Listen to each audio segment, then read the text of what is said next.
Hey everyone, I'm Joe. And I'm Rachel. And we're Two Crazy Ketos. And here on Two Crazy Ketos, we do different things like recipe videos and we do product reviews. And we talk about various keto topics. And then every Monday, we sit down on the couch for Keto on the Couch. We just kind of talk about what's going on in our lives for the week. You can find us on different social media platforms like Facebook, Instagram, and Twitter. And we have a website, which is twocrazyketos.com. And that's where you're going to find all of our different recipes. Now we do upload at least 5 new videos every single week. So make sure you subscribe to our channel. And don't forget to hit the little bell icon. And that way, every single time we upload a new video, you'll be alerted to it. What happened to the restream thing? There it is. Too many windows open. All the windows. So, welcome to our Wednesday night live stream. Tonight, we are here to host Bronson Dant, who is going to be with us for our April No Joke Challenge. Seriously, we're doing this. No joke. No joke. No joke challenge. So, if you don't know who Bronson is, he is an incredible guy. We got to meet him last year when we were at the Omaha Summit, and when I first met him, I thought he was like 30 years old. Seriously? At most. And then I found out he was 50, and I was like, what have you been doing with your life, Joe? Joe got very, very sad about that. I got a little jealous. Yes. So Bronson has been working with me for the last couple of months on increasing my protein, increasing my lean muscle mass, and he joined our Facebook family group, and he was really impressed by the way you guys have taken this on. So he came up with this idea to do a no joke challenge. So we're going to bring Bronson on right now.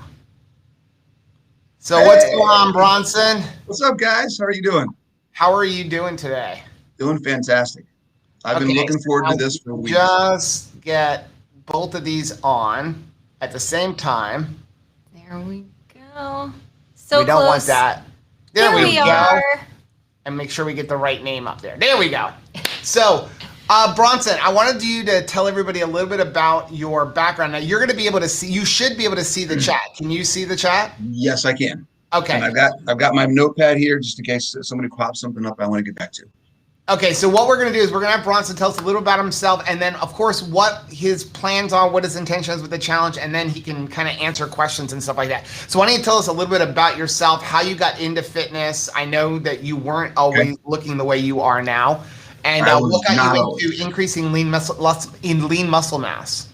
Okay, so all right, so I'll be 49 this year, so I'm almost 50. I'll be 49 in May. I didn't get started until almost 40. I was about 38, 39 years old. I was at the beach with my family, and my daughter took a picture of me sitting on, which I should have sent you. I should have told you that you could pop this up so you could everyone can see. I think I made it as the thumbnail. It kind of shook me. I was like, there's no way that that's me, because I was in the Army for several years. I felt like I was always active, and in the picture I had in my head was that I was an in-shape guy and I was doing okay. But that picture was not a picture of health. And it kind of was like, you know, something's got to change here. So that's really what kind of got me started. A lot of things happened along the way.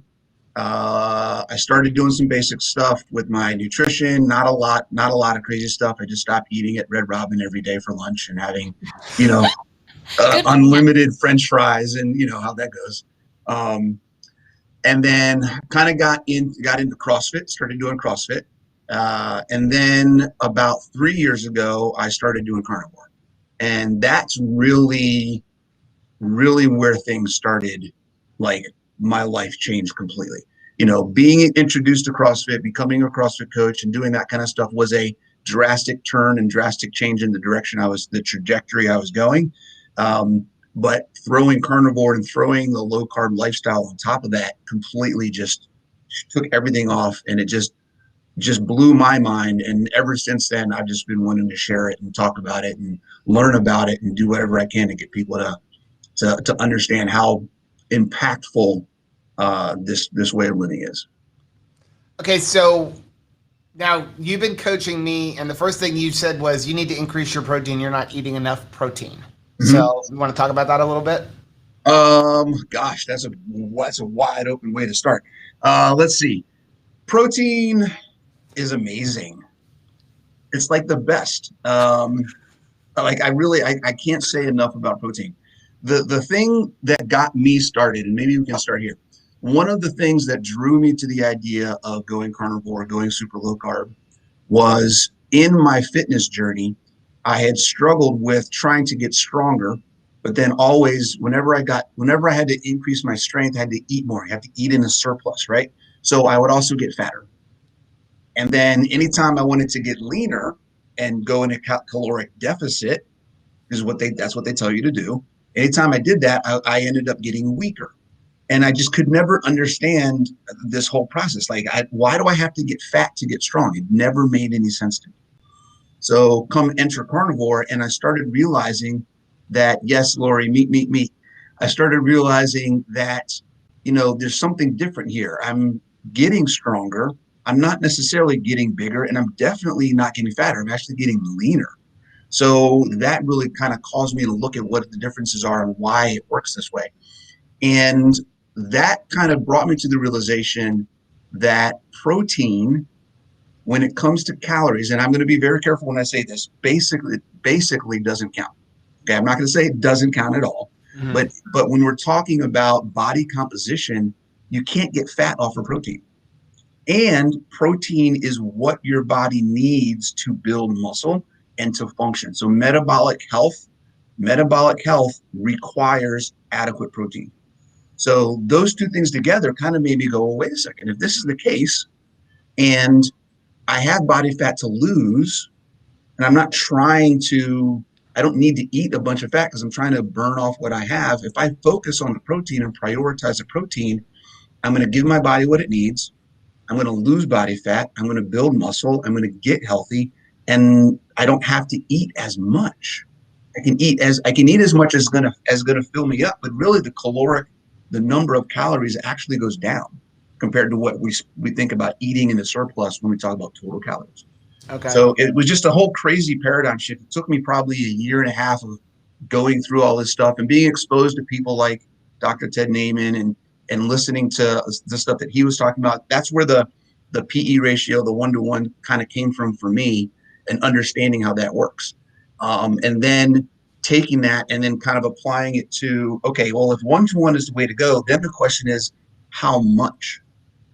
Okay, I keep my ratios, I keep my protein and my fuels the same, or keep my protein higher. That's awesome. But then how much is enough? How much do I need?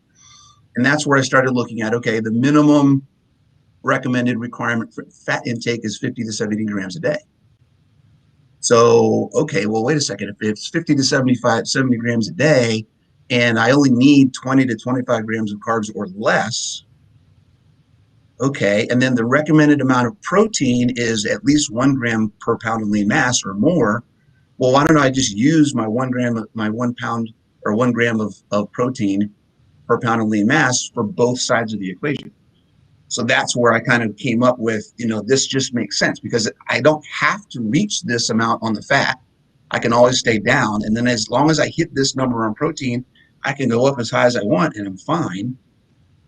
Then it just kind of everything, it sounds like it just fell into place, but it was really like a year and a half, almost 2 years of playing around with this stuff and kind of figuring it out.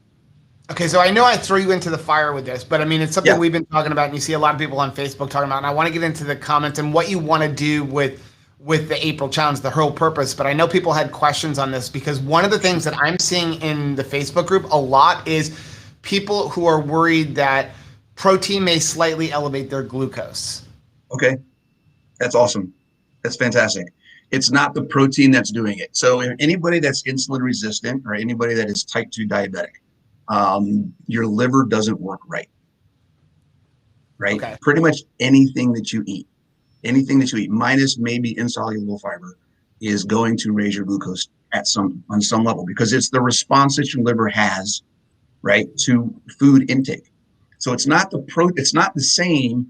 And this is where it becomes really important to understand the difference of where the glucose is coming from, right? If I eat carbs, those carbs are turning into sugar, right? If I eat fat, the fat is getting stored or used. If I eat protein, the protein is being broken down into BCAAs and building blocks for metabolic function. So it's the liver responding with the hormone response that is causing the glucose rise in your blood. It's not the protein that's turning into sugar. It's okay, right? It's okay because what's happening is By the removal of the carbs, by simply going low carb, you are removing the issue. You are removing the root cause of why your liver is functioning improperly in the first place.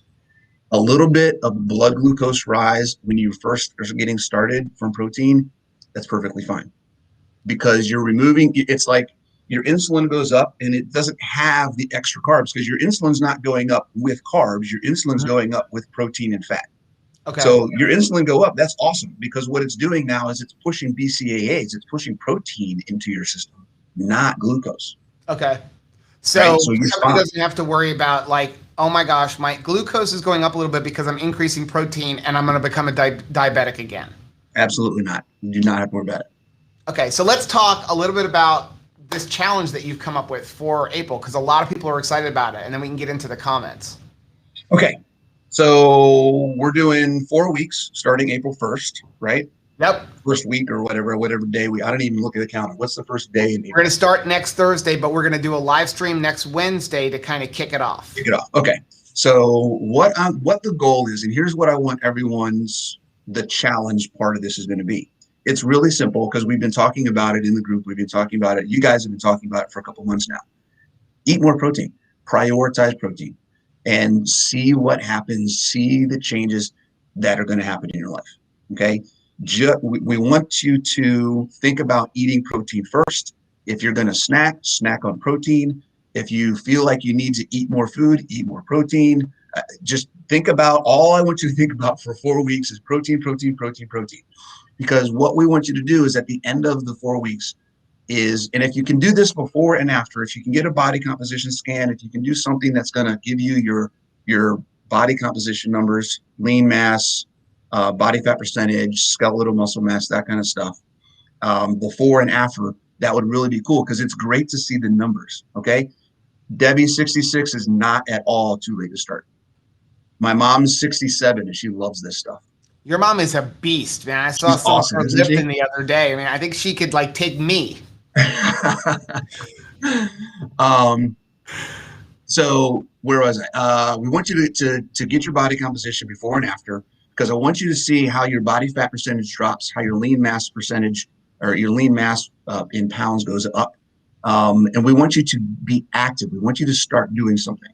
Okay. So there's really 2 things that you need to build lean mass. And why are we focused on lean mass? Is because lean mass, again, is the visual representation. It's the actual thing that happens when you increase your protein and you move your body.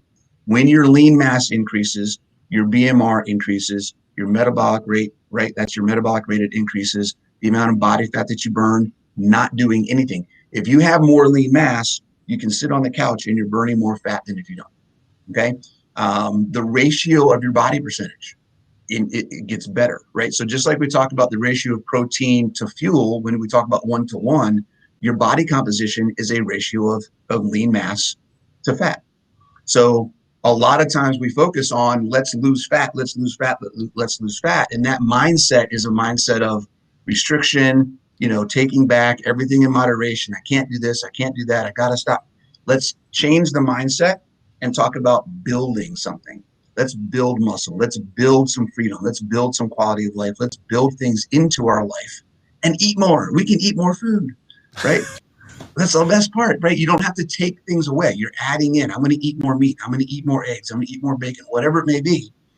And Rachel, you have a great calendar we're doing with this, right? So you have different meats every day that you're going to put out.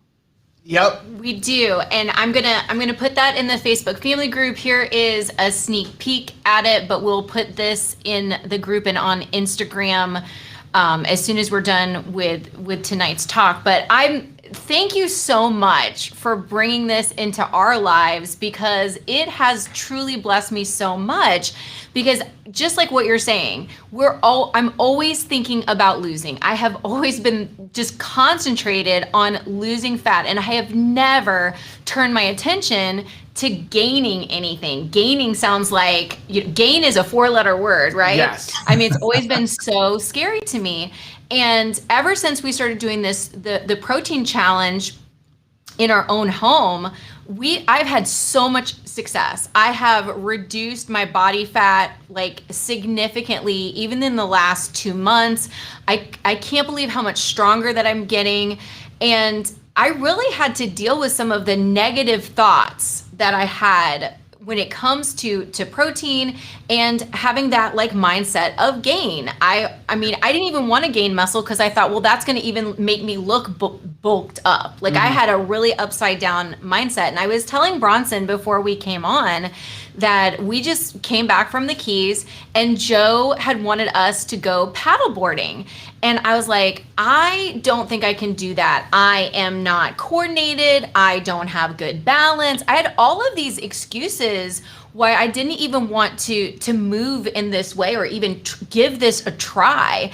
And we wound up having such a blast. I mean, I got on that paddleboard because we spent good money to buy the paddleboard. So like that, it spoke to my pocket. And so I was willing to try it. And I'm so glad that I did. And I think that sometimes as, you know, in the keto or carnivore lifestyle, we sort of say to ourselves, well, we have to give up a lot of fun foods that we used to eat. However, the consolation prize is we don't have to move at all. Like somehow losing mobility is this great win for doing keto. And it couldn't be further from the truth. Like, don't let yourself be robbed of mobility and how good you're going to feel as you get stronger just because you're like, well, the keto lifestyle, we don't have to move. We shouldn't have to exercise. One thing I'm going to say about that paddleboarding is I used muscles that I didn't know I had. Out on that pedal. Because you know, a lot of you guys know that like I have pins in my ankle, and because of that I have a limited range of motion on my left ankle. So sometimes you're going to see pictures of me where my right calf is almost 3 times the size of my left calf. It gets more work. 90% of my weight goes onto my right ankle, on my right leg. And so trying to balance in the middle of the Atlantic Ocean on a board and there's waves coming at you, I'm still like sore. We would get off at the end of the day and I'm like, wow, I've been exercising muscles for the last 7 hours that I didn't know I could possibly exercise. But didn't you feel so successful when you actually did it instead of using just languishing in the excuses? Once you finally push through and were able to do it, then you feel super successful. Like, this injury is no longer robbing me. Right. I'm looking for Bronson there. Oh, there he is. You lost me. Okay, so what are you having for intentions for moving and stuff? Because I know you were putting together a program. Yep. So I think I sent you a PDF, which I can send you again. I don't know where you can link that. We can put it in the group. Maybe we'll put it in the Facebook group and we'll put it up on our website. Okay. Yeah. But basically, it's a 3-day-a-week body weight exercise program. You shouldn't take any more than 30 to 40 minutes per session that you're doing it. There's a warm-up routine in there. There's videos for all of the movements. So if you have a question about how to do a movement, there's videos. On these calls that we're going to do every week for the month of April, or anytime you're in the group, if you have a question about a movement, you got like Joe, you got pins in your ankle, you got something going on where you're restricted or whatever. You don't have a piece of you don't need equipment because it's all body weight. But if you have a question about a movement, you can always just ask and I'll answer and try to give you options. The thing when you're looking to get started with fitness is you want to make sure that you figure out where you are and you have a way to modify and scale so to meet what your current experience level is, fitness, whatever it is, and then help you build from there. So don't look at the program that you're going to download and be like, oh my God, I can't do this. There's no sense in trying. Ask how you can modify if you have an issue. There is always, always, always a way to make something happen. Yeah, absolutely. And, back to, because you had mentioned the food, that's part of it. We should have, not see it as I'm deprived and I'm not going to have fun and enjoy myself. Let's use this challenge, kind of like an episode of Chopped. Like, we get to have a special ingredient, whether it is chuck eye steak or pork ribs, and just see if we can incorporate it into our meal plan. Try something new, try a new recipe. I tried to find protein sources that weren't going to break the bank. It's not like we're having lobster every single night. But just there's a lot of protein sources out there that are very interesting. And I was going to ask you, what is your favorite go-to meal? So I'm a really simple guy. I'm an unintentional minimalist in a lot of ways. Most of the time, my meals are ground beef and eggs. So I do about 1.5 pounds to 2 pounds of ground beef a day, and between 9 and 12 eggs a day. I usually split between 2 meals. So I'll do 4 or 5 eggs, 4 to 6 eggs with 1 pound or 3/4 pound of meat for 2 meals a day. Is kind of what I do. That's my normal. That sounds good to me. I had to fix the overlay because Chris was informing me that it's in April and it's only March. Aww. Because we were looking forward to the April overlay. So why don't we jump into the comments section? Sure. And see, I did see that Jennifer wanted to know how do you feel about electrolytes and are they needed? Yes and yes. I love them, and yes, take them. We have a wonderful. Is Miriam on here? Miriam, chime up and say, get some keto chow electrolytes. Yeah, I know Chris is in here. Miriam is in here. So you can use Redmond salt. You can use Redmond Salt Licks, Redmond Relight, and the keto chow electrolyte drops. If you want something with no flavoring at all, or with no added flavoring, Chris will kill me if I say no flavoring, because they do have a flavor. They're salty. But yeah, keto chow electrolyte drops and the keto chow daily minerals are incredible. Yep. So yes, definitely electrolytes.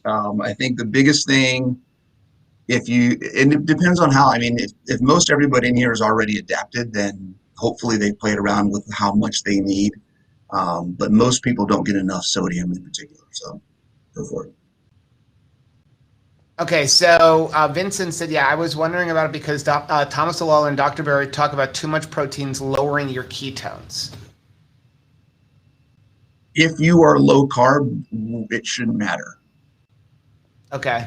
Right. Yeah, it's not about a lot of people think that high ketones is going to help you lose weight faster. Not at all. Not at all. In fact, the more adapted you are, particularly if you're not eating, so you'll have okay. It's one of those crisscross things, right? When you're first getting adapted, you're going to have high ketones because your body's learning how to utilize the ketones for fuel, right? Your body's learning how to do this stuff. As you get better at doing it, your ketones are going to go down, right? Okay. So unless you're eating more fat just to keep your ketones high, then your ketones are going to get lower as you get more adapted. You don't want to eat more fat if you're trying to use that fat adaptation to burn body fat. Mm-hmm. So you want lower ketones. Okay. Now I know that's something that I've always had. I have like my ketones are generally 0.4, 0.5, 0.6, even 0.3. I know people think, oh, if it's lower than 0.5, you're not in ketosis. But if you've got ketones, then your body is using ketones for energy, which is the definition of ketosis. Right. And you're not eating carbs, so what else is there to burn? It's not going to burn protein. Protein is the last thing it's going to try to do. So if your carbs are low and you're burning carbs, by default, ketones have nothing to do with determining if you're in ketosis or not. Okay. So that leads to a question here from Vincent. And I know this is something you and I talked about a lot when we got started. And he said, I've seen experts say that protein is processed right after carbohydrates.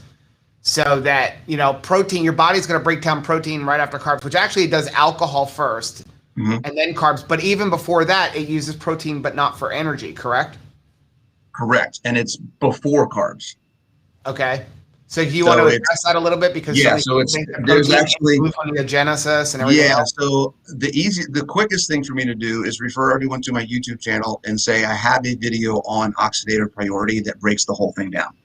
So we can talk about that. You can go there and look and get way more detailed information. But oxidative priority is the order in which, and this is a big change in wording that I try to get people to understand.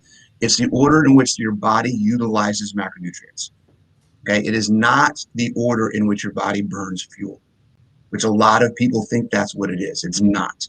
It is the order in which your body utilizes macronutrients, because every macronutrient, particularly protein, has a different use and usage and application, not to burn fuel. So you're going to burn alcohol first, you're going to burn exogenous ketones or exogenous fat second, then protein, then carbs, then body fat. And then I put protein at the end again, because if all that other stuff doesn't happen, if you don't have enough of that other stuff, protein will be used for fuel as the absolute last resort. Okay, but it also is not very efficient with that, correct? Oh no, not at all. It's three times as expensive for your body to process protein for fuel as anything else. It's the last thing your body wants to do. So what I like to tell people is think about it this way when it comes to protein, that if your car, and this would be horrible with the current gas prices, but if your car was getting 4 miles to a gallon, when it came to protein, it would get 1 mile for 4 gallons. Pretty much. In essence. Yeah, absolutely. Absolutely. And that would be horrible. Your body would not be happy with that. So Not it doesn't want to use the protein. No, and it will only do that if there's not enough carbs and fat. So you have to be super, super lean. If you're 20%, 15% body fat, it's very unlikely, even in that scenario, that your body's going to use protein for fuel. We're talking desert starvation kind of, island in the middle of nowhere kind of scenario. So Angela wants to know, does that mean that we can't have veggies, only eat meat? You can have veggies, go for it. Have a blast. Yeah, we're just using the one ingredient as like just a start to seeing what protein you can incorporate. Because a lot of times people, get tired, or they're not sure what they can do with protein, and we really want you to get your protein in, because that's the challenge. A lot of times people usually have no problem getting the carbohydrates that they've allotted for themselves in, and a lot of times they're worried about how much fat that they need. They're kind of tweaking that, and protein kind of goes on the back burner. So we're just trying to kind of move protein into being more of a focal point in your diet. Right. So, and that's the key, right? Prioritize the phrase of this challenge, no joke, but prioritize protein. So one of the little tricks that I like to tell my clients is, when you're eating your meals, even if you have veggies, that's awesome. If you have other stuff on the plate, eat your protein first, right? If you can get your protein in first, the chances that you can eat more of the other stuff that isn't as beneficial is going to be less. Right. And then if you go back for seconds, really, right. And if you go back for seconds, get protein for seconds. Don't get the other stuff. Eat your one serving of your veggies or whatever. But then if you want more, do more protein. Now, the carbohydrates that come from the veggies, that should come off of your fat macros, correct? Well, combined. Right. So that's fuel. Right. So it's 1-to-1 ratio protein to fuel, and fuel is fat and carbs combined. And my mom has started doing that trick, because when we started doing higher protein, she was doing it with us, and she was like, I am really having a hard time getting my protein in. And so I said, just exactly what Bronson's saying, which is start eating it first. And so she's like, wow, okay, then it's a no-brainer, because I will finish my protein to get to some of those, the fat and the carbs that I make a lot, because she loves vegetables. But if she knows I have to eat my protein first in order to get to my vegetables, she's like, I'm way more successful at getting those protein, that energy in. And it's kind of funny, because she's like, I always had a problem with it before, but now the incentive to get to the carbs, I have to go through the protein first. Right. She's like, it's a miracle. I get it done though. That's so awesome. I see a lot of people are asking, can you define what you mean by protein? Can they use like a keto chow or a quit protein powder to help supplement, because they're having a hard time eating that much protein? Sure. I think powders can be beneficial to supplement and help you get used to getting that amount in. I think long term, everyone's goal over a period of time should be to get to a point where you can get it all from whole food. But no, not everybody's there. And I think whatever tools that you can use to do that, I think times a day or something, then, that's more important than not getting it at all. Okay. So I'd rather you supplement with a high quality shake than not get anything, What about collagen? Because it's not a complete protein. Should you be counting that, or do that in extra? It does not count. Do not count it as your protein. Okay. No, we're talking whole. We're talking Keto Chow and Equip. Those are probably the two best brands, honestly, out there. So if you're looking for a brand of protein powder, Keto Chow or Equip protein, Keto Chow being dairy based, I believe, right? And then Equip being beef based, so it's non-dairy. It's my go-to. I love it because I like beef. So Okay. So Bob wants to know how he can affordably determine his body composition. So, like for example, down here in South Florida, DEXA scans are about $150. Okay. So I find that not affordable. Yeah. So the easiest way is to go on. So this isn't actually using your lean mass. This is using your goal weight. Okay. And here's the thing with using your goal weight. If you weigh 250 pounds and your goal is 185, then use 185 as your 1-to-1 ratio. Okay. Chances are it's going to be higher by a percentage than your actual lean mass. Okay. But that's okay. It's a starting point. Work with it. Okay. And then go from there, see how it goes. Okay. It's better for you to try to get more protein anyways. So have a blast with that and see what happens. It's a lot of it is trial and error anyways to kind of see what works best for you. So you have to be flexible. Don't expect changes to happen overnight. It's going to take some time. And as you build the habit. So yeah, start with your desired body weight. So that's what I wanted to ask you. When you start with your desired body weight, that's not like what your like short-term goal is. That's like what, everything being equal, this is where I'd love to be. Like, if you're 250 pounds and you want to get to 220, but you really like your all-time, like this is where I'd love to be is 150. We should be using the 150, not our first goal weight, correct? Absolutely. So it's like where the lowest you ever want to be is. Right. Okay.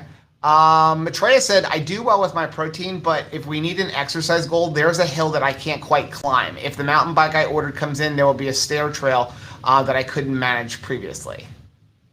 So how much exercise do we need to do? As much as you can handle until you can handle more. Okay.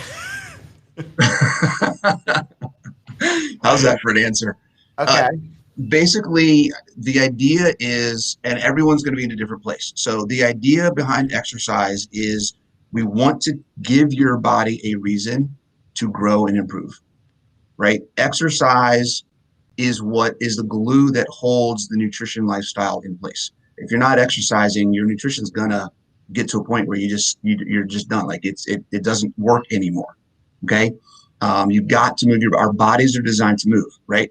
Being fit and having a good quality of life is an action verb, right? Survival is an action verb. It's not just sit down and like you said, Rachel, just you can't rely on just eating right and then you'll be healthy, right? There's healthy, and I'm going to try not to get on a soapbox here.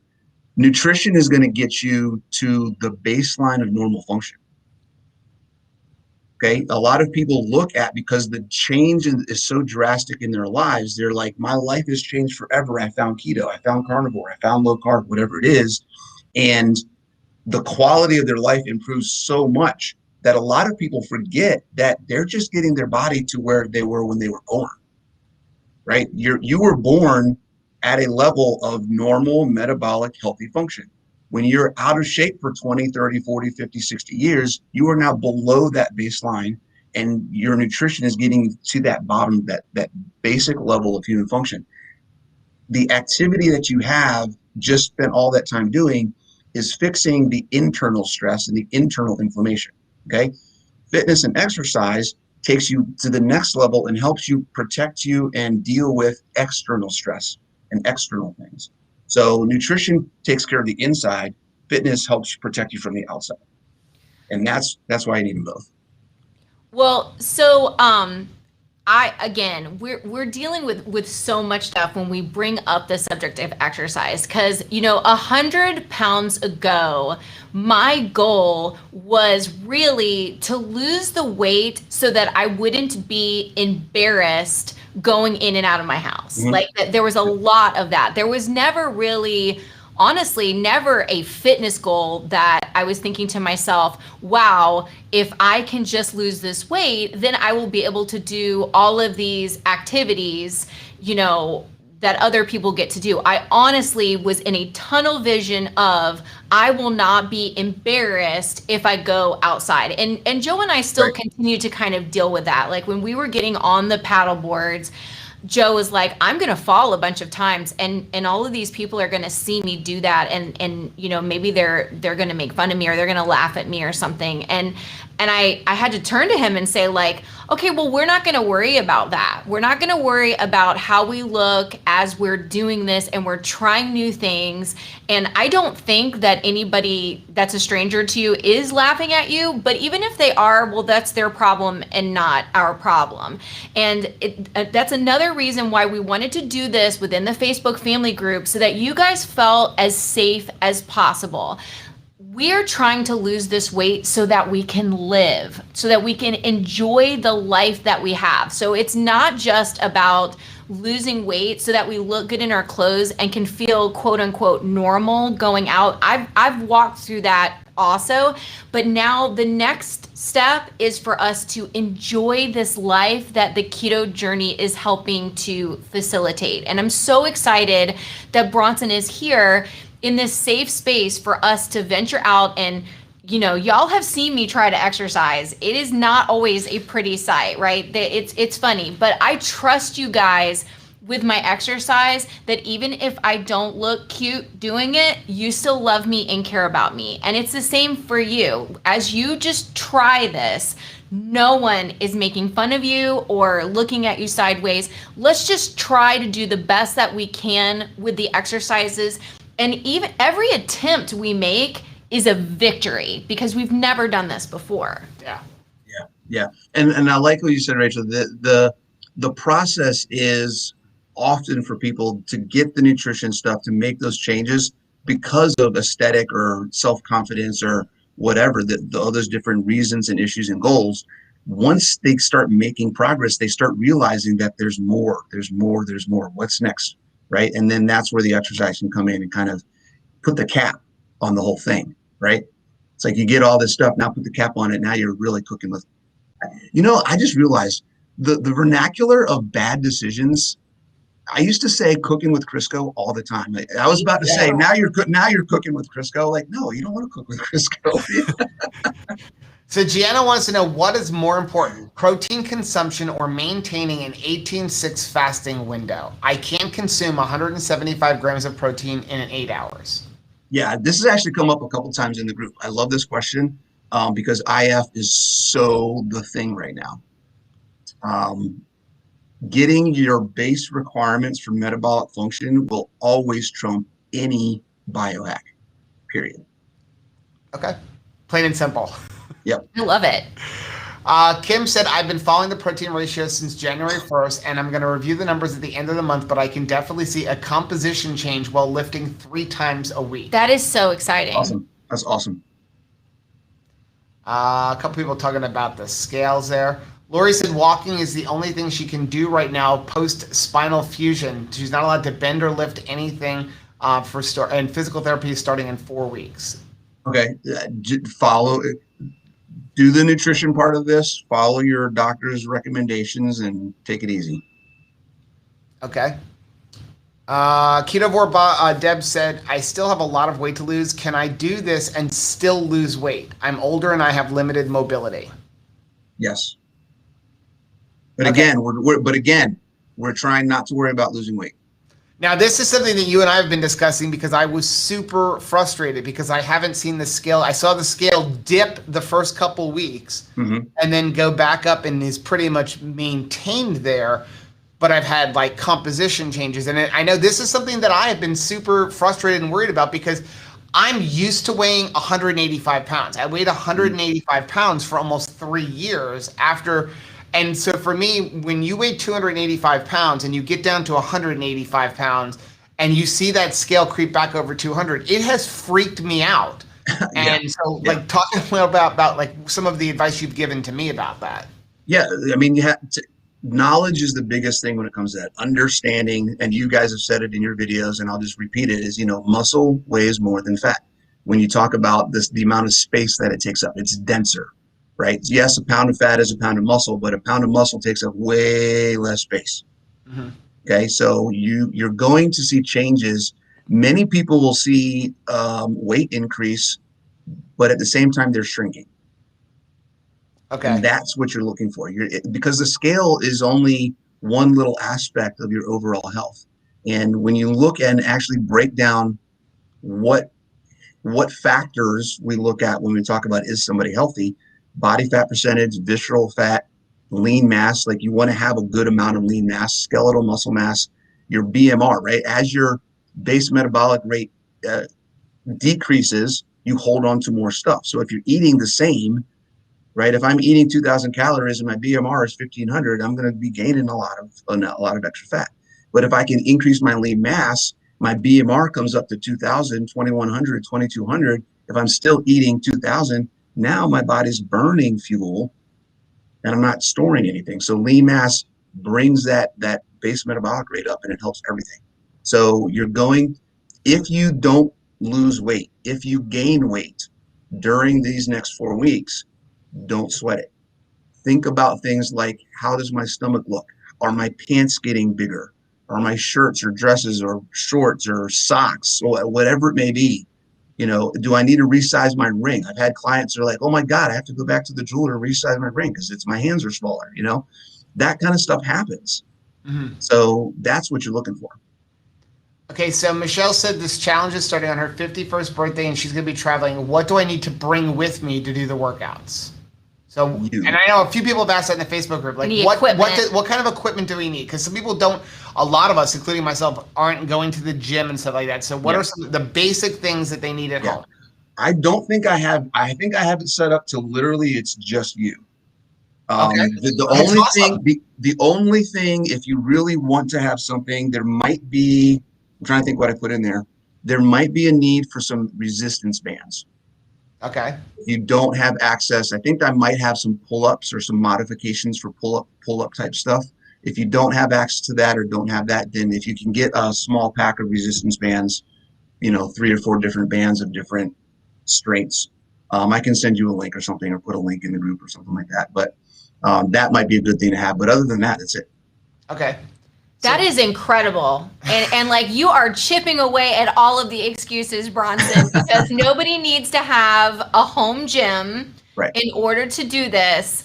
You just need your own body. So what was that Brady Bunch movie? Wherever you are, there you are. Wherever you go, there you are. You don't need the super expensive, like, Undersun fitness bands to get started. You can go on Amazon and get some of the cheaper bands. Yeah, I get some of the basic resistance bands, the ones that look like giant rubber bands, and you'll be good. So Confident Fit Mom said, I do ultra running. Should I increase my protein on longer training run days, or should I still keep it at 1-to-1? Ultra running is a little bit different. I would say I have not worked with any ultra runners. I do know that you do catabolize a lot more muscle and protein as an ultra runner. So my opinion, I can't see how you shouldn't be at like 2 grams per pound of lean mass. Like I would say the more protein, the better for that. Okay. Blue Dove said they have high blood pressure. Is there a modification that they could make? Again, we're not doctors or health professionals or nurses, so this is just personal advice based on our own experiences and hacks on our own bodies. Right. I was going to say, for me, I was always told to stay away from, salt and all that kind of stuff because it was going to give me high blood pressure. I worked with a lot of people over the years who have had high blood pressure, and it's really the biggest change that they've made to see improvement in their blood pressure has been just reduction of processed food and carbs, right? Many of them they've actually increased their sodium and it hasn't affected them negatively. So, I think the biggest thing is just removing the processed food. So if you're already going keto and you're already working through that, maintain your, I would hope that you're doing that with your doctor.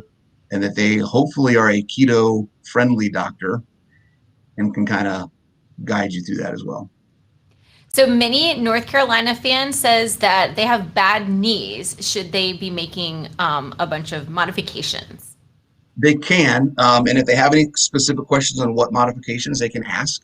Like I said, there's videos for all of the movements. So for instance, if there's a squat, if you're going to do air squats in one of the workouts, if you can't squat all the way down because you have bad knees, then just get a chair and sit up and down in a chair.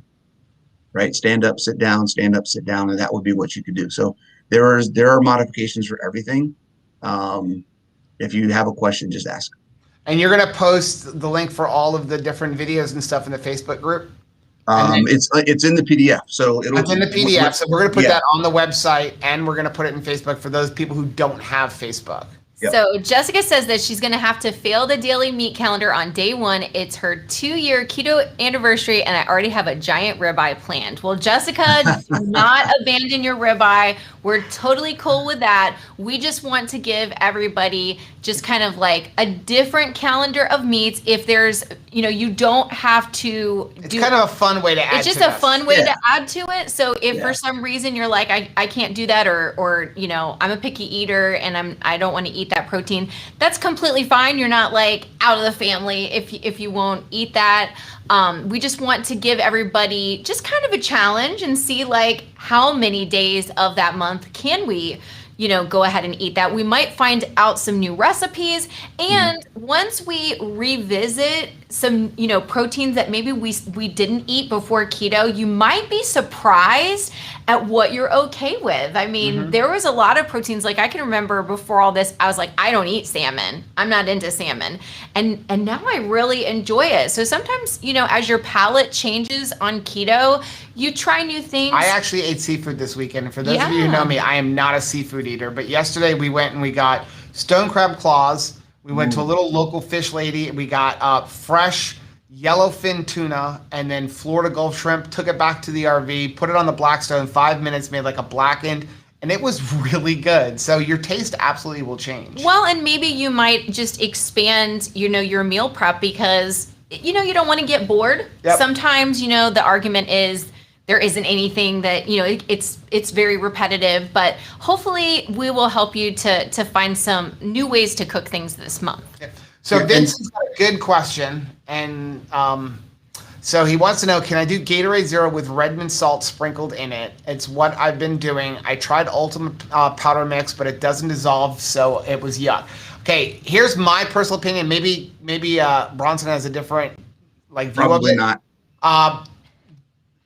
Sugar-free Gatorade, sugar-free Powerade is garbage. Okay, we actually have a video that's about 2 years old. Chris could probably put a link up where I compared all of the at the time different type of electrolyte supplements that people use, and we use as a baseline ZipFizz because that is a place that people try to get a lot of their potassium because 1 tube of ZipFizz has 1,000 milligrams of potassium.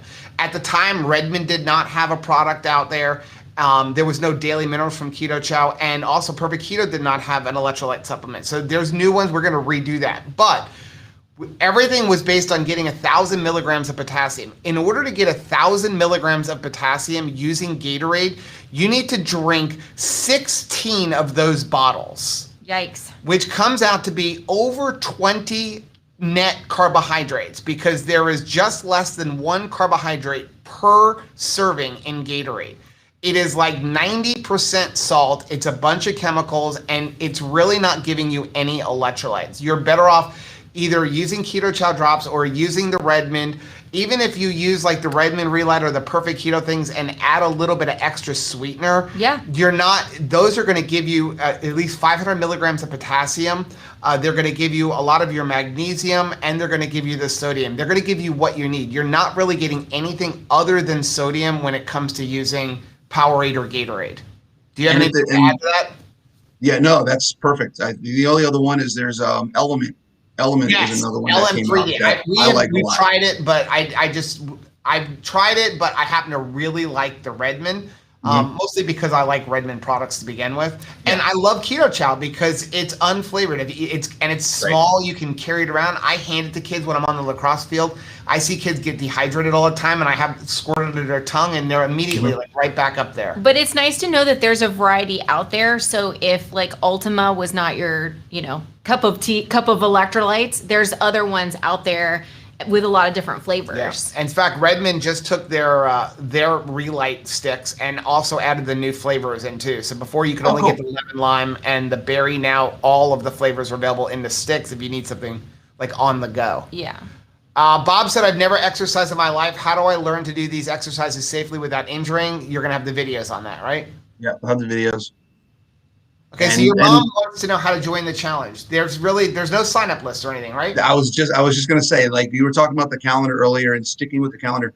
This challenge is a challenge that's giving you guys an opportunity to challenge yourself. That's what this is. That's really all this is. So we're not taking registrations. There's no fee. This is just giving you an opportunity and kind of a framework for you guys to follow.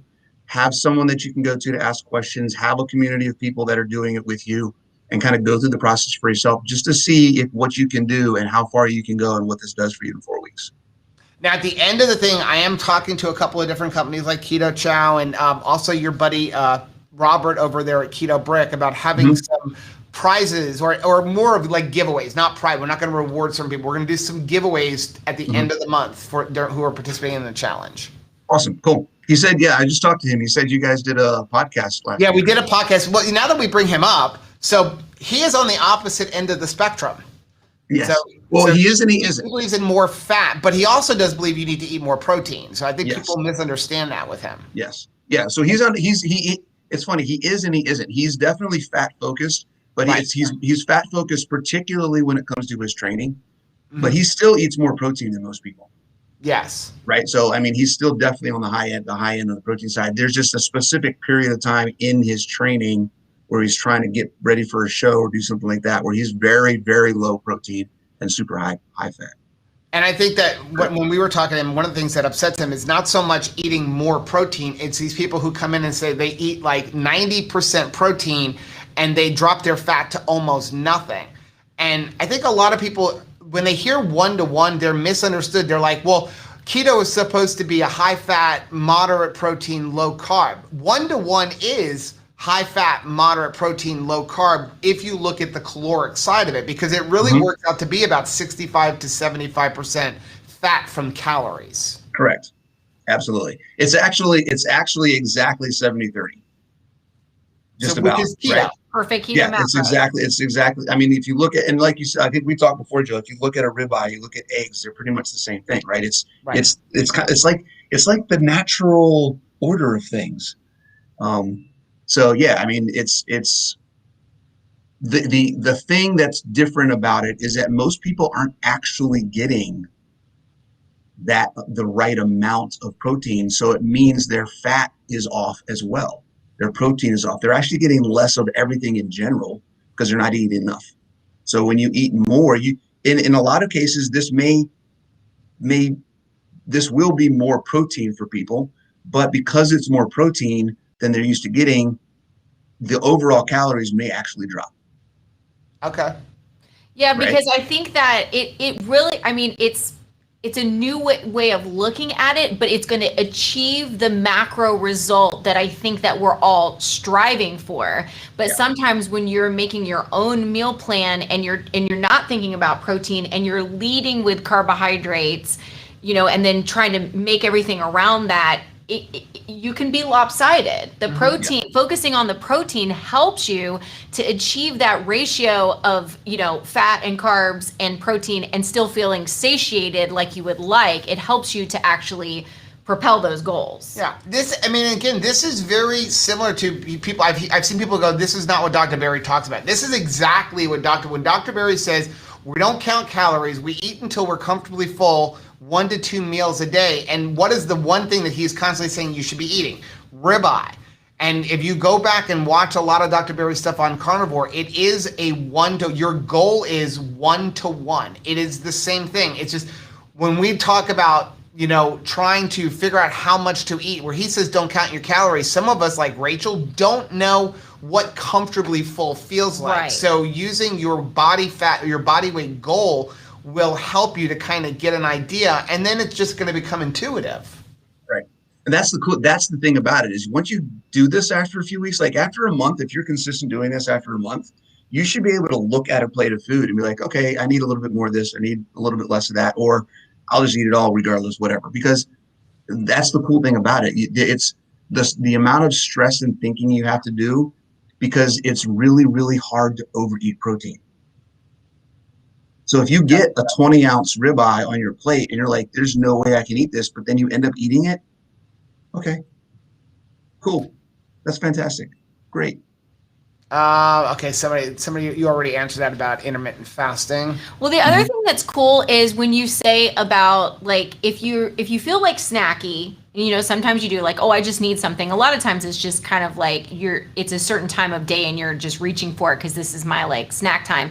Yeah. I find that if I am really off my plan and I want to snack, reaching for a high protein something like a can of chicken breast, wow, am I satiated to the max? Because that's the thing. It's like when you think to yourself, well, I want a snack, I'm still a little bit hungry. If you reach for a high protein snack, that will fulfill the I am hungry thing. You will no longer be hungry. The snack will be doing what it's supposed to do. Absolutely. Yeah, somebody else had said, and we're so behind on the comments, but somebody had said that the only time that they're finding as a diabetic that they really are having issues is when they're eating keto treats. It's not coming from eating way too much protein. It's that whenever they eat the keto treats, which is generally, we've got a video coming out about it, but the bottom line comes out that so many of these companies are hiding stuff in their ingredients, and they're changing the names of things, and they're adding all these fibers that your body can actually digest. And so it's just best to stay away from a lot of that stuff. Use products. If you're going to have anything, make sure you know like the name of every ingredient and what it's going to come from. And the best option is the whole thing can be summed up in 3 words: eat more meat. Eat more meat. Eat more real food. How about that? That's good. Vincent said, is there anything such as too much protein? Nope.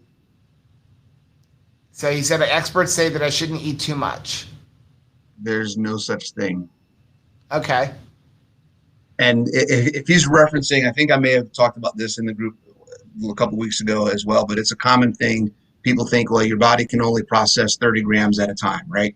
That's been debunked several times.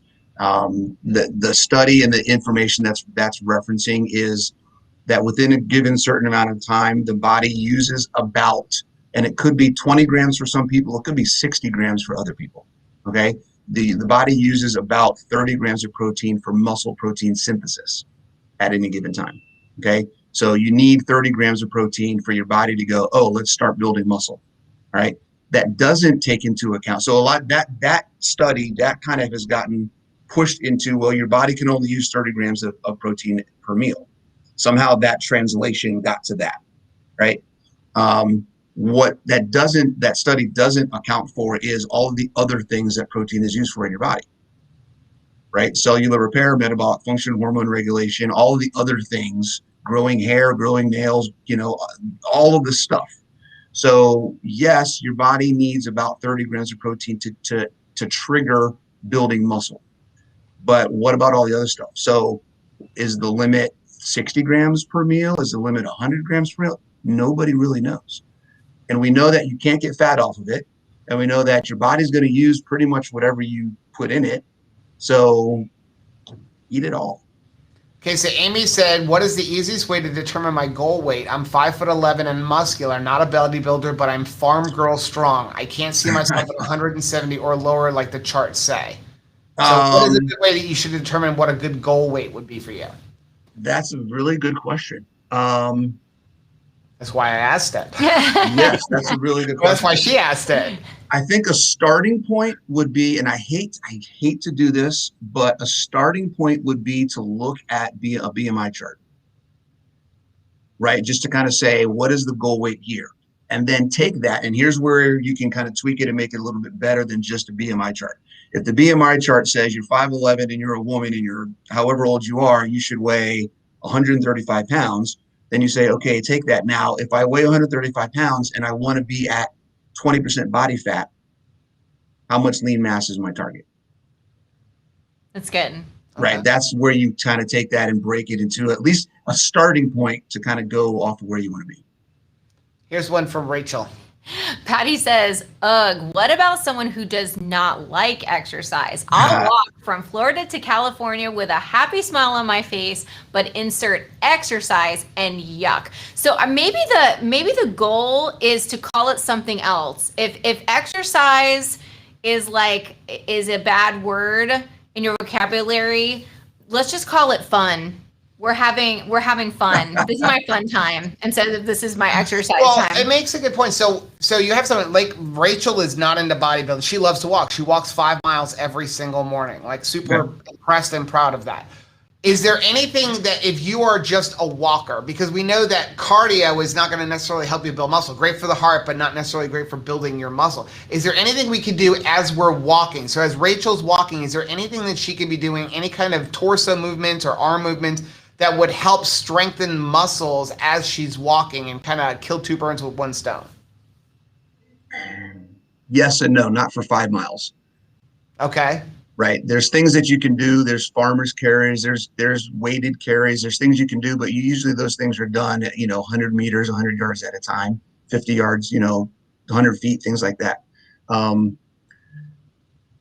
There's two things. One, you have to determine for yourself how important is improving your quality of life beyond just your nutrition. And that's an individual, introspection and kind of thought process you have to go through yourself and say, how much do I really want to enjoy the freedoms that I have? If you're physically limited, you're reducing your freedom. So that is an individual decision and process. Outside of that, if you want to get started and you don't like traditional exercise or what you think traditional exercise is, try a bunch of different things. Try this program. There's going to be a bodyweight program in there. Try that. Go out, try a different class, find another group, find a gym, find an activity, start hiking, do something that's active that pushes your comfort zone a little bit. Maybe has a group of people that you can do it with, right? Find something that you can kind of latch onto, that you enjoy, that you don't think of as exercise. Once you start doing that, paddleboarding is a great example. Get a paddleboard and go start paddleboarding once a week, right? What's going to happen is you're going to start doing that. You're going to start enjoying it, the social aspect, whatever it is.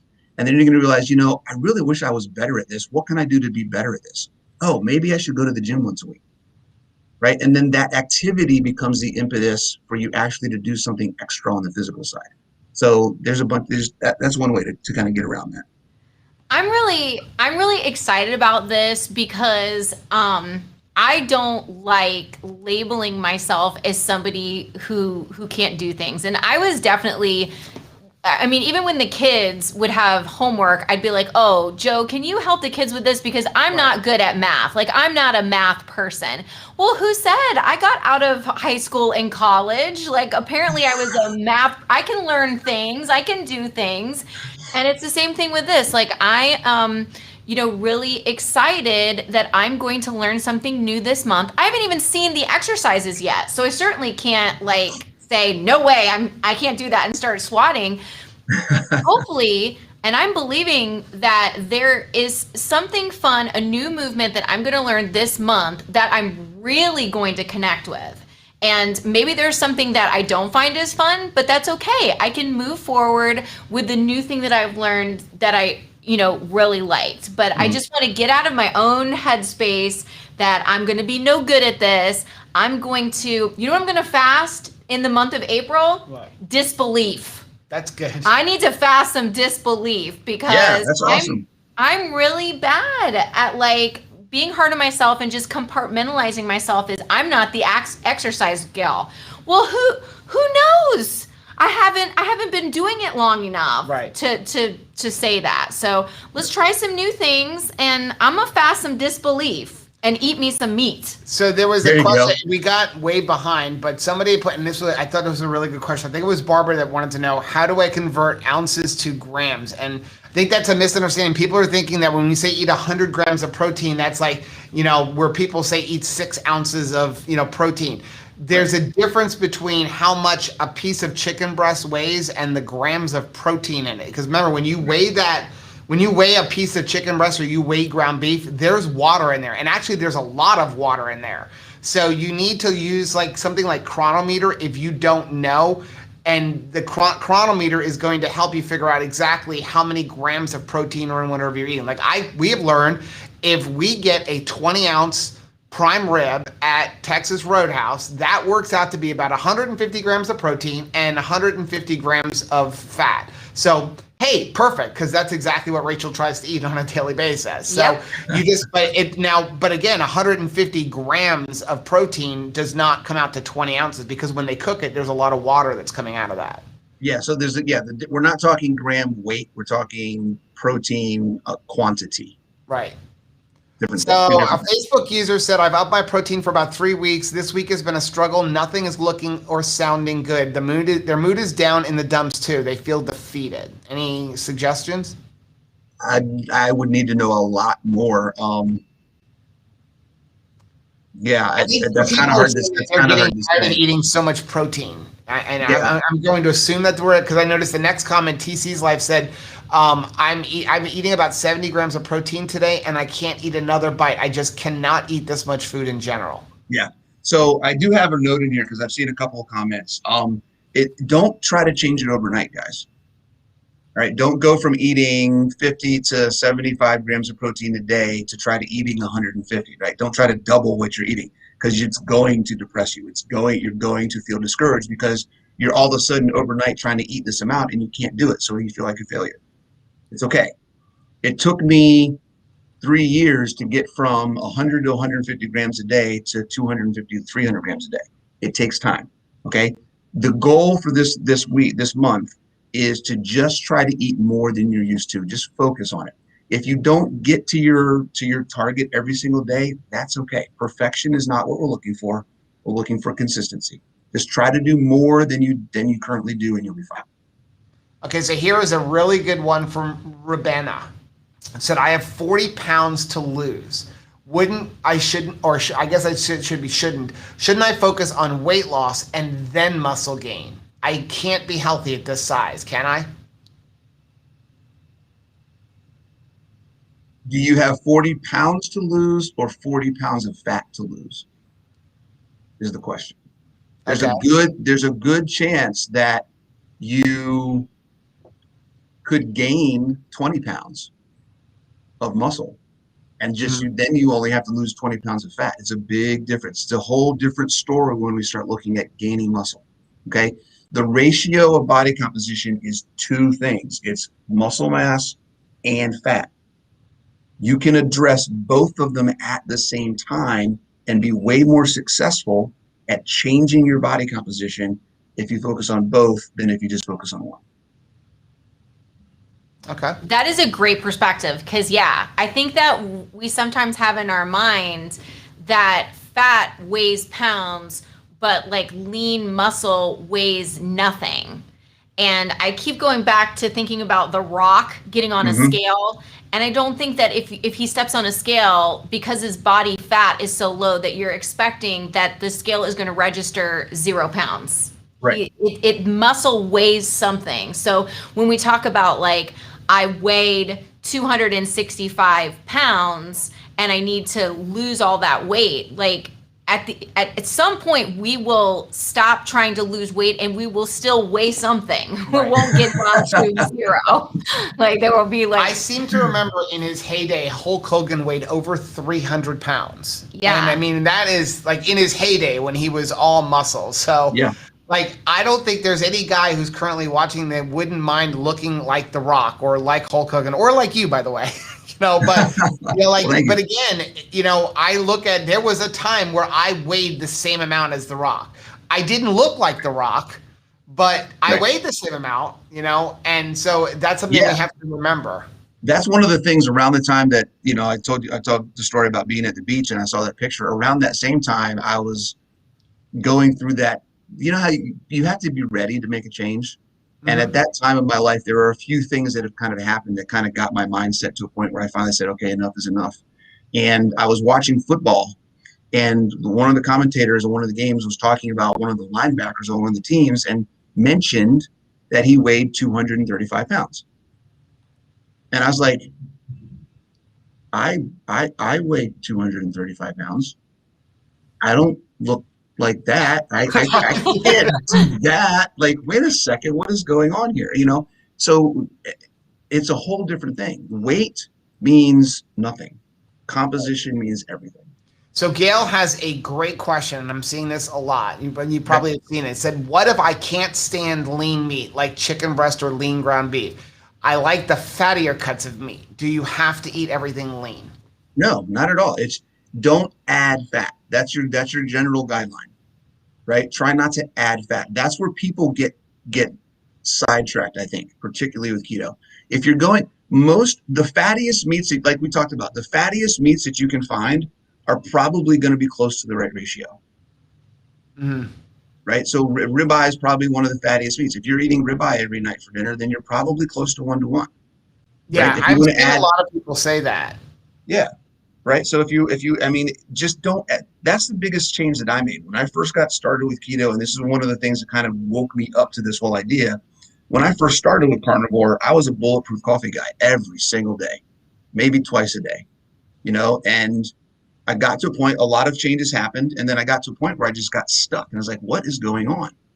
And when I realized, hey, wait a second, this epiphany I had about protein and extra fat and everything else, I stopped doing bulletproof coffees, and it immediately kicked me into fat loss because I wasn't adding all that extra fat every day. So Mary adding said I currently do a 45-minute weight cardio workout 3 times a week. Is that enough, or should I be adding more exercise? It sounds good to me. I don't know the details about what she's doing. I don't know if she's lifting heavy. I'm not sure what the program looks like, but in general, you want to make sure that you're lifting enough weight that you're growing muscle. It's not just moving your body. Like there's got to be some good resistance in there. Lori wanted to know about the new Pedialyte. Lori, Pedialyte's worse than Gatorade. So if you go back to that, we have to redo that video because there are new products out there, but Pedialyte's going to give you even less than Gatorade. Let's see. Welcome, Bronson. Okay, TC's Life said, I'm confused. Is this happening on all of your YouTube channel, or is there someplace else we need to go to follow the challenge? I really need this spelled out. So we're going to, every Wednesday, Bronson's going to come on live on Wednesdays at 6 p.m. for the entire month of April to basically see how everybody's doing. We're not going to spend 20 minutes kind of talking about what's going on. He's going to immediately jump into, you guys can bring your questions, challenges, maybe talk about something else he wants to add to it.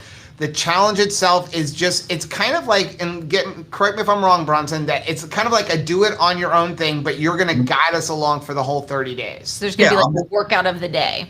Yeah. So the workouts are going to, so here's another easy thing about the workouts. It's the same 3 workouts every week. So you get practice, you get better as you go. That's the cool thing. So, we'll put this out there. You can download the PDF. You'll get 3 workouts. The workouts have a warm up. They have a cool down. Like you go through the whole thing. You do them week to week. So you should hopefully learn the movements a little bit as you go and get better as you go throughout the month. And then I'll be on to answer questions, whether it be about the any fitness stuff, the nutrition stuff, whatever. Mm-hmm. Awesome. So, guys, I want you to take advantage of Bronson. He normally charges for this. So he's offering it to our group for free. And I'm like, he was just super excited to see so many people embracing, prioritizing protein and not necessarily like way overdoing it. But again, like I've listened to podcasts with like even Robert and, Dr. Ted Naiman, where both of them talk about like the average American in this country is eating way too little protein. And that is going to cause so many, that's where you're going to get your hair loss and your fatigue and, your low hormones and all of that stuff. So he was so excited to see so many people embracing eating more protein, he wanted to offer this to the group. So take advantage of this. Yeah, and also if you have any questions, he's in the Facebook family group. We'll have this going on every Wednesday night. I will post all of the different proteins in the Facebook family group. I will post it on Instagram and Twitter and the regular Facebook page. And as far as making the PDF link available, or will we be able to attach that like to the videos? Yeah, we can put everything on the videos. So that way you'll be able to download it at home, even if you're just looking from YouTube and are not part of the Facebook family group. If for some reason you're not able to see what we're putting out there, send us a message at either Joe or Rachel at twoCrazyKetos.com and we can email it to you as well. Yeah. So Jessica said, are you familiar with the Planet Fitness 30-minute circuit? And is that good for someone like her who's done zero exercise before? Sure, that's a great place to start. Absolutely. Okay. Lisa said, right now my BMR is 1,050 and my body fat is 21%. My lean body mass is 97. What do I need to do to tweak this to make it optimal?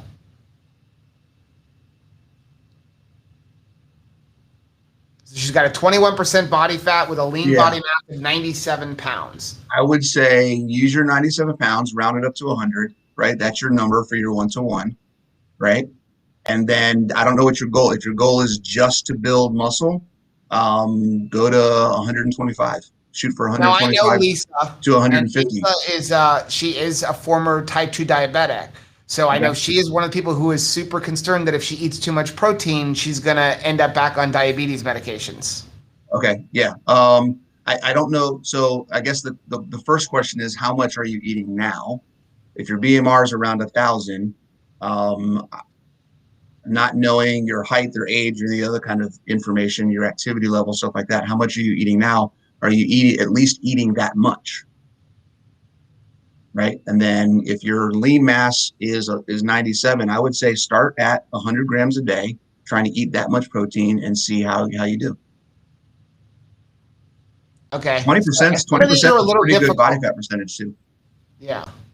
So some of these are a little difficult, but I'm gonna ask them anyway. So Leslie said, I'm 5'3". I've lost 80 pounds over the last year, but my stomach size is still 40 inches. What is a good circumference goal?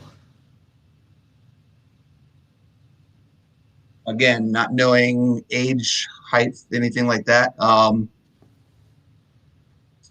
The guidelines for circumference you can find. You just Google, what is it? Waist circumference, and there should be some stuff that comes up there.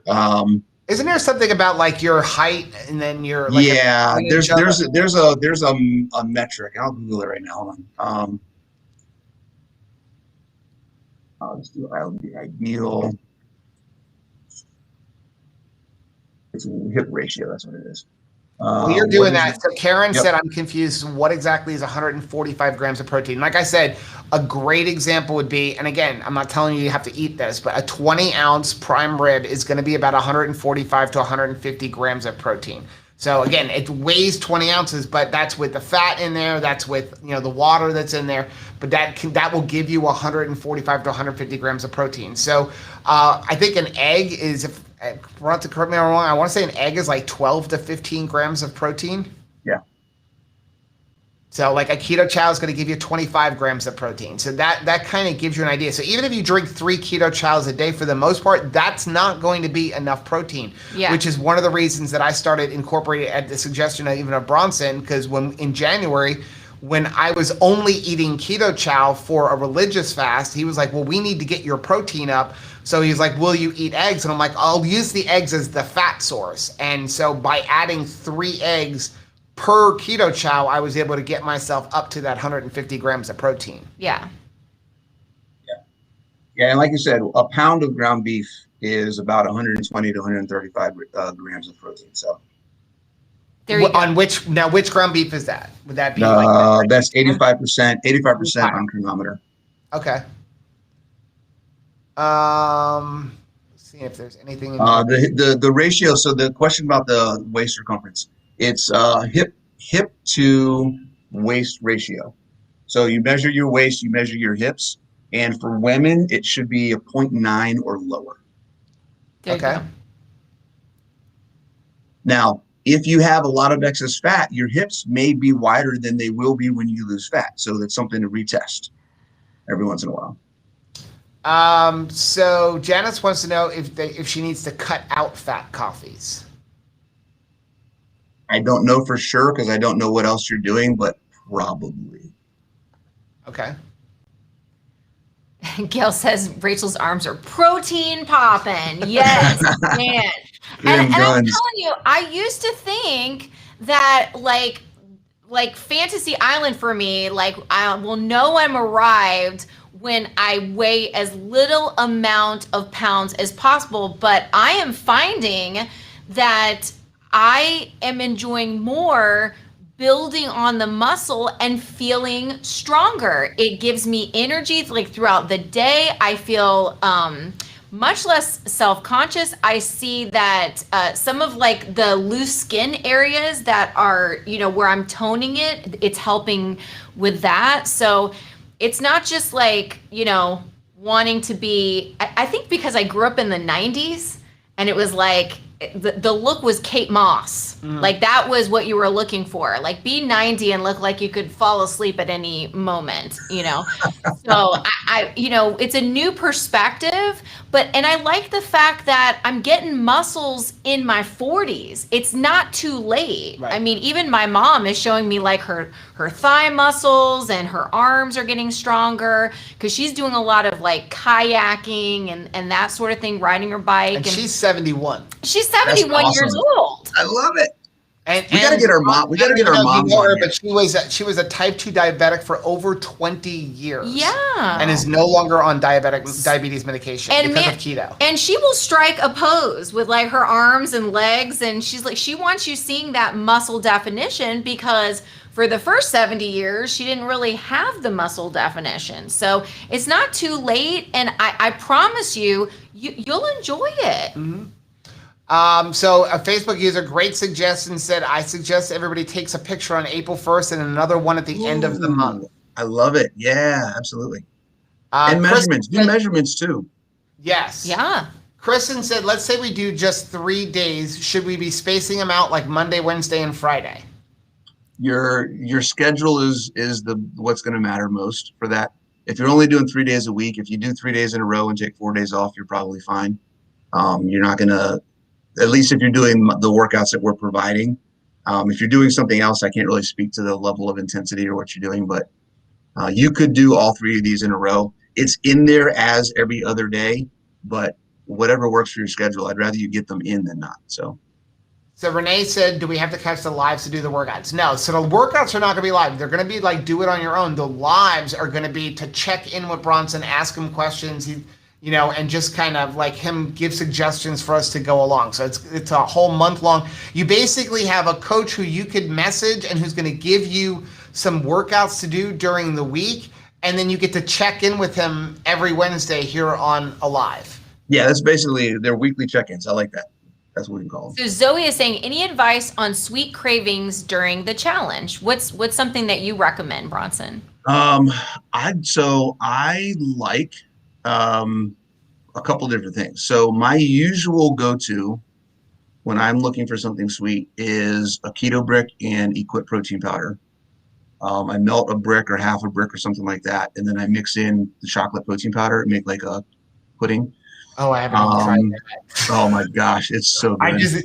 I just got some chocolate peanut butter ones in. I was out of chocolate peanut butter. I got some. Yeah. I feel like going and doing that for dinner right now because I love keto brick, but I'm like, they're 80% fat. But I didn't think about adding protein powder to it. Yeah, so add some protein powder to it. It's awesome.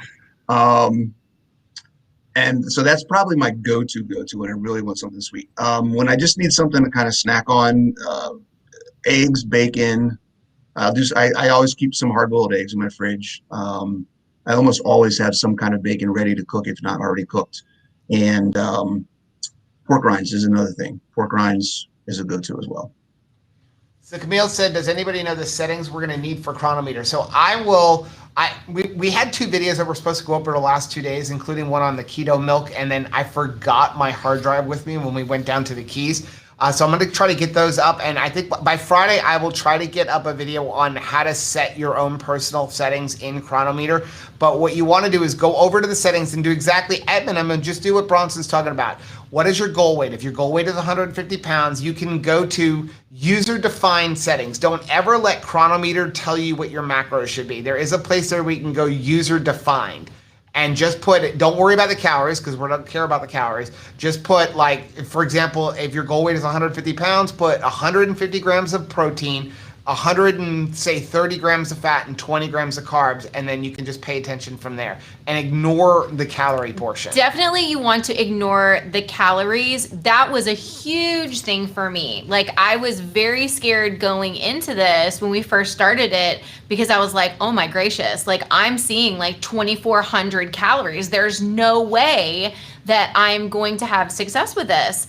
And let me tell ya, I am having success and I feel great. And I honestly feel really good not to be looking at the calories and being like, those calories are the boss of me. Yeah. Like once calories are no longer the boss of you, it's very liberating. So if anybody's, so I just did an interview with another coach this week and she is 5'1" and she weighs 107 pounds. Guess how many calories a day she eats? She's carnivore. 2,100. Wow. That is so upside down from what we're used to. Yeah. We're used Isn't it crazy? Isn't it crazy? I mean, and here's the thing, we're ready for it to be upside down because the other way was the way that I used to eat, which was hardly any protein at all. I was eating as little as 500 calories a day. They were mostly carbohydrates. And I did lose weight initially because of the heavy, calorie restriction. However, I lost all of my muscle, my skin and elasticity, my hair was falling out. And after a while, because I was only fueling myself on carbohydrates for the most part, even with that small amount of calories, I started to gain weight and I put back on 70 pounds with calorie restricting, very little protein, mostly carbs. So definitely, we do want to flip-flop that mentality. Facebook user said, I count my macros daily and I make sure I don't go about 10 grams ideally, but definitely no more than 20. I'm one of those that struggle with not going over their fat, without going over their fat. Do you have any suggestions? So I think that a lot of the times when people are saying they're trying to get their protein in, but their fat is they're going over their fat, I have a feeling, maybe Bronson, you have a different view of it. I have a feeling they're adding a lot of fat because most meats are going to be 1-to-1 unless you're only eating bacon. Yep. Cooking with a lot of fats is a thing that people don't think about, right? I'm cooking with this oil, I'm cooking with butter, I'm doing whatever. You don't need to cook your steaks with butter. Okay. There's no requirement for that. And if you're having bacon and eggs, make your bacon and then cook your eggs in the bacon grease. That's a great way to do it. Absolutely. So Lisa, the person who had 97 pounds of muscle, said her goal is to build muscle and tone. Okay. Yeah. So I would say if you're at 100 pounds for your number, for your ratio, then if you're going to start working out, if you're already working out, I don't know where you are with that, then just try to go maybe 1.25, 1.5. If you can get that in over time. Don't try to go from where you are now to 1.5 times, but over time you want to start building up and trying to get more protein. It's kind of like what we did with you, Joe. We started you at 1, and then we said, hey, let's try to bump that up and get you some more. So I'm seeing a lot of questions about skin elasticity. Will incorporating more protein help with that? Very likely. That's an easy answer. Okay, Zoe wants to know if the workouts are in a video format. The workouts are written out, and then each movement has a video that you can watch if you don't know how to do that movement. Okay. That answers that question. So Renee wants to know, is your program going to include cardio, or am I okay to continue my running and cycling 6 days a week? If you're running and cycling 6 days a week, just off of that, I would say maybe cut that back to 4 or 5. but there's going to be short cardio. It's high intensity interval training. So there's going to be some cardio that's different than the cardio you're doing now, which will be a benefit to your overall performance. But I would recommend, at least for the month, to give cutting back on your long cardio, your steady state cardio, as we call it, and replacing a couple of days with the workouts that we're going to do. Okay. Now, I saw a couple of people asking, like, is this a Facebook thing? Is it a YouTube thing? So it's kind of all. So right now, this video is streaming on YouTube. It's also in our Facebook group. It's also streaming on our main Facebook page, but in the future will only be like within the family group page and then on YouTube. But we figured to kind of introduce people. Some people may not yet be a member of our Facebook family group. So it's right now on the main Facebook page as well, which is why you're seeing YouTube user, because they're not like members. Right. Don't see anything else. Renee said more protein equals more collagen, which is always good for elasticity. Yes. Yeah, if you're going to increase your protein, and somebody asked about collagen before, just increasing your base whole foods protein is going to increase your collagen as well. So, I mean, if you're getting it from animal products, then you don't need to take necessarily extra collagen on top of that. So Leslie wants to know what her macro should be at 194 pounds. Now, is that your goal weight, or is that what you currently weigh? Because we're not using our current weight. You'd be using your goal weight, or if you have access to like, a DEXA scan or something like that, your lean muscle mass. I think we sort of caught up on all the comments. I don't think we missed anything. So do you have anything you want to finish off with, Bronson? Yeah, I'm looking to see if I had any notes. One, I saw somebody comment early on that they didn't see a lot of seafood in the calendar. If you like seafood, then eat some seafood. Like the calendar is just to give everyone an idea. If you're kind of stuck, well, what can I do? What are my options? It's just there as a I don't even know what the word is. A game. A game. Like the game. How many of these can you do? Right? Doesn't mean you have to. Like I said, we're not registering. We're not scoring anything. So if you like seafood, then eat all the seafood as well. Go for it. It's kind of like, so every Monday we declared Mondays Meaty Monday for Heath, one of our subscribers, and he eats primarily meat, and he started having some medical issues. So to kind of like, raise awareness for that, we decided to make Mondays Meaty Monday. Is it a requirement to make Monday Meaty Monday and eat carnivore? No. It's kind of like, yes. Hey, why not? It's mandatory Meaty Why Monday. not just, here's something fun. It's kind of like the TV show Chopped. Like, here's a challenge ingredient. What can you do with this? And then if you decide you want to do something, you don't have to do it. I'm going to tell you now, I'm not doing every day. But if you come up with something creative, what can you do with cube steak? There is a meat that is very hard to make keto and make delicious, because you think about cube steak, a lot of people used to bread them and soak them in milk and fry them. And I mean, that's where you would get like, country fried steak and stuff. So what can you do with this? And then put pictures on the Facebook group. So it's not a mandatory thing. It's just kind of like a fun thing to add to the challenge. But if you want to eat bacon and eggs every day, have at it. Yeah. I love that. I could do that. I've done that. I've gone for a week at a time. Just nothing but bacon and eggs. It's awesome. I love bacon and eggs. We did an egg challenge once, and my thing was when you told me it was the only thing I was allowed to eat. Yeah. Rachel does very well with, you can only eat this. After about 3 days, I'm like, okay, I am super bored now. I like the direction. Yeah, I like somebody like helping me out with that. And I just feel so special that like you are our personal coach in this, and just having access to you. And when someone has questions, to be able to reach out. This is something that I absolutely treasure. Like I just feel like we are so blessed to have you here. And I really appreciate like you just volunteering your time. But if somebody would like to see more about what are the services you offer, where can they learn more about you, Bronson? Gosh. The best place I think would be my Facebook group. For those people that are on Facebook, I do have a group that's for people that are interested. It's called Apex Health and Fitness.